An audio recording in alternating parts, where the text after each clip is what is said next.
প্রিয় দর্শক, স্বাগত জানাচ্ছি সারাদিনের সংবাদে প্রতিদিনের আয়োজন রাত 11টার শীর্ষ সংবাদে। সারা বিশ্বের গুরুত্বপূর্ণ সব সংবাদের শিরোনাম জেনে নিন শুরুতেই। আজমির শরীফের নিচে মন্দির থাকার দাবি, খতিয়ে দেখার নির্দেশ আদালতের। 4 মাসে বিদেশি ঋণ পরিশোধ $144 কোটি, এসেছে 120 কোটি। লগি বৈঠা দিয়ে জামাত নেতাদের পিটিয়ে হত্যা, 18 বছর পর হাসিনার নামে মামলা। অন্যদিকে শেরপুরে শেখ হাসিনা সহ 59 জনের নামে হত্যা মামলা। বাংলাদেশ নিয়ে মোদি সরকারের অবস্থানই সমর্থন মমতার। ইসকন নিষিদ্ধের বিষয়ে সরকারের মধ্যে কোনো আলাপ হয়নি বললেন উপদেষ্টা সৈয়দা রিজওয়ানা হাসান। সিরিয়ায় বিদ্রোহীদের দখলে কয়েকটি এলাকা, লড়াইয়ে নিহত 200 জন। 4 মাসে আইনশৃঙ্খলা রক্ষায় সেনাবাহিনীর 123 সদস্য হতাহত। পিলখানায় নারকীয় হত্যাকাণ্ডের নীল নকশা তৈরি করেছিল শেখ হাসিনা সরকার, বললেন শহীদদের স্বজনরা। অস্ট্রেলিয়ায় 16 বছরের কম বয়সীদের সামাজিক মাধ্যম ব্যবহার নিষিদ্ধ। বিনা পাসপোর্টে ভারতে যাওয়ার সময় নারী শিশুসহ আটক 8। প্রিয় দর্শক, এবারে জেনে নিন বিস্তারিত। ফ্যাশন ব্র্যান্ড মানে আর্ট। হিন্দুত্ববাদী সংগঠন হিন্দু সেনা ভারতের বিখ্যাত আজমির শরীফের নিচে মন্দির আছে এমন দাবি করে আদালতে পিটিশন দায়ের করেছে। গত সেপ্টেম্বরে এই পিটিশন দায়ের করার পর আজমিরের একটি আদালত দাবিটি খতিয়ে দেখার নির্দেশ দিয়েছেন। ভারতীয় সংবাদ মাধ্যম এনডিটিভি এক প্রতিবেদনে এ তথ্য জানিয়েছে। রাজস্থানের আজমিরে একটি আদালত ভারতীয় প্রত্নতাত্ত্বিক জরিপ বিভাগ এবং কেন্দ্রকে এ বিষয়ে নোটিশ পাঠিয়েছে। ওই পিটিশনে দাবি করা হয়েছে, আজমিরের সুফি সাধক মঈনুদ্দিন চিশতির দরগায় একটি শিব মন্দির রয়েছে। আদালতকে আবার ঘটনাস্থলে পূজার অনুমতি দিতে বলা হয়েছে পিটিশনে। চলতি 2024-25 অর্থ বছরের প্রথম 4 মাসে জুলাই অক্টোবর পর্যন্ত যত বিদেশি ঋণ এসেছে তার চেয়ে অনেক বেশি ঋণ পরিশোধ করতে হয়েছে।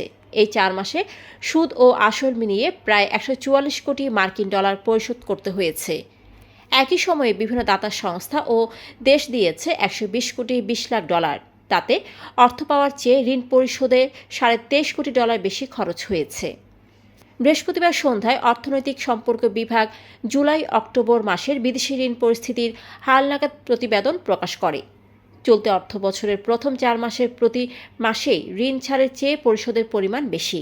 এই চিত্র বিদেশি ঋণ ব্যবস্থাপনায় চাপ বাড়াচ্ছে, কারণ কম অর্থ এসেছে, এর বিপরীতে বেশি অর্থ শোধ করতে হয়েছে।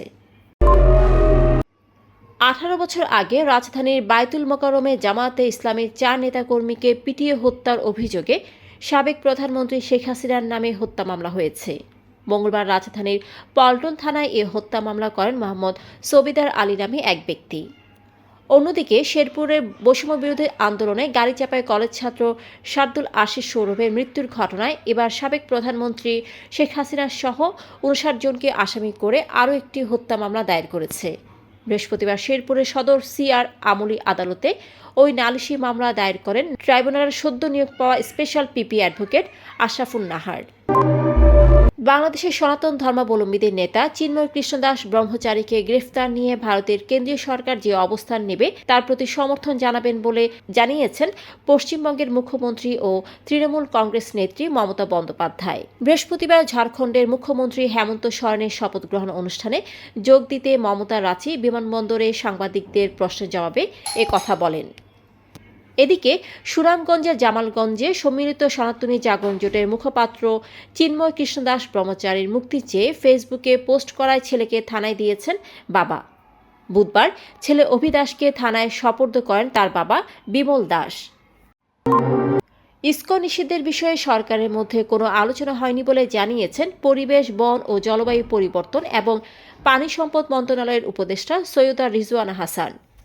বৃহস্পতিবার ফরেন সার্ভিস একাডেমিতে এক সংবাদ সম্মেলনে ইসকন নিষিদ্ধের বিষয়ে সরকারের অবস্থান বিষয়ে এক প্রশ্নের জবাবে তিনি কথা বলেন। এদিকে বিএনপি সিনিয়র যুগ্ম মহাসচিব রুহুল কবির রিজভী বলেছেন, চিন্ময় কৃষ্ণ দাস গ্রেফতারের ঘটনায় শেখ হাসিনা কুমিরের কান্না কাঁদছেন। আবু সাইদের মতো 2000-এর বেশি ছাত্র জনতার হত্যাকারী শেখ হাসিনার এই কান্না ভারতের কাছ থেকে পুরস্কার লাভের আশায় দেশের প্রচলিত আইনে চিন্ময় গ্রেফতার হয়েছেন। সিরিয়ার উত্তর পশ্চিমাঞ্চলে দেশটির সরকারি বাহিনীর উপর বড় ধরনের হামলা শুরু করেছে বিদ্রোহী গোষ্ঠীগুলো। কয়েক বছরের মধ্যে এই প্রথম বিদ্রোহীরা সেখানকার কিছু এলাকা দখল করে নিয়েছে। সংবাদ মাধ্যম বিবিসির প্রতিবেদনে বলা হয়েছে, দুই পক্ষের সংঘর্ষে 180 জনের বেশি যোদ্ধা নিহত হয়েছেন। এছাড়া সরকারি বাহিনী ও রাশিয়ার বিমান হামলায় 19 জন বেসামরিক নাগরিক নিহত হন। গত 4 মাসে আইনশৃঙ্খলা রক্ষার দায়িত্ব পালনকালে সেনাবাহিনীর মোট 123 জন সদস্য হতাহত হয়েছেন। এর মধ্যে একজন অফিসার শাহাদাত বরণ করেছেন এবং 9 জন অফিসার সহ মোট 122 জন সেনা সদস্য বিভিন্ন মাত্রায় আহত হয়েছেন। বৃহস্পতিবার বিকেলে বনানী সেনা অফিসার্স মেসে সেনাবাহিনীর কার্যক্রম সম্পর্কিত প্রেস ব্রিফিংয়ে এ কথা জানান সেনা সদরের মিলিটারি অপারেশনস ডাইরেক্টরেটের কর্নেল ইন্তেখাব হায়দার খান।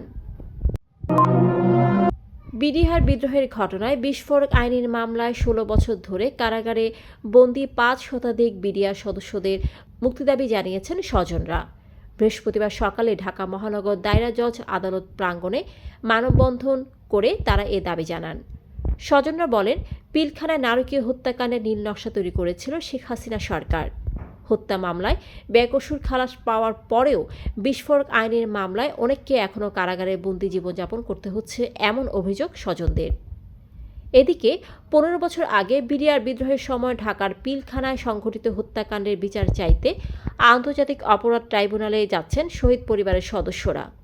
হত্যাকাণ্ডের প্রকৃত ঘটনা উন্মোচন সহ সংশ্লিষ্ট সবার বিচার নিশ্চিত করতে আগামী 2 সপ্তাহের মধ্যে আন্তর্জাতিক অপরাধ ট্রাইব্যুনালে অভিযোগ দাখিলের কথা জানিয়েছেন বিদ্রোহের শহীদ কর্নেল কুদরত ইলাহির সন্তান অ্যাডভোকেট সাকিব রহমান। সামাজিক মাধ্যম ব্যবহার করে যাতে শিশুরা ক্ষতিগ্রস্ত বা এর অপব্যবহারে নীতিভ্রষ্ট না হয় সেজন্য 16 বছরের কম বয়সীদের এটির ব্যবহার নিষিদ্ধ করেছে অস্ট্রেলিয়া। এটি আগামী 1 বছর পর কার্যকর করা হবে।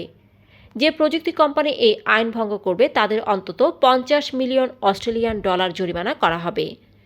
বৃহস্পতিবার দেশটির সংসদের উচ্চ কক্ষ সিনেট এই আইনের অনুমোদন দিয়েছে। বিবিসির এক প্রতিবেদনে এ তথ্য জানা যায়। মৌলভীবাজারের কুলাউড়ায় এক মানব পাচারকারীর বাড়ি থেকে অবৈধভাবে ভারতে যাওয়ার সময় শিশুসহ 8 বাংলাদেশি নাগরিককে আটক করেছে বর্ডার গার্ড বাংলাদেশ। বৃহস্পতিবার দুপুরে উপজেলার লালারচক এলাকা থেকে তাদের আটক করা হয়। পরে রাতে তাদেরকে কুলাউড়া থানায় হস্তান্তর করে বিজিবি। দর্শক, এতক্ষণ আমাদের সাথে থাকার জন্য ধন্যবাদ। প্রতি মুহূর্তে দেশ বিদেশের গুরুত্বপূর্ণ সব সংবাদ জানতে চোখ রাখুন সারাদিনের সংবাদের অফিসিয়াল ফেসবুক পেজে। Fashion brand Mani Art. Men's, ladies and kids wear. Art. Be smart.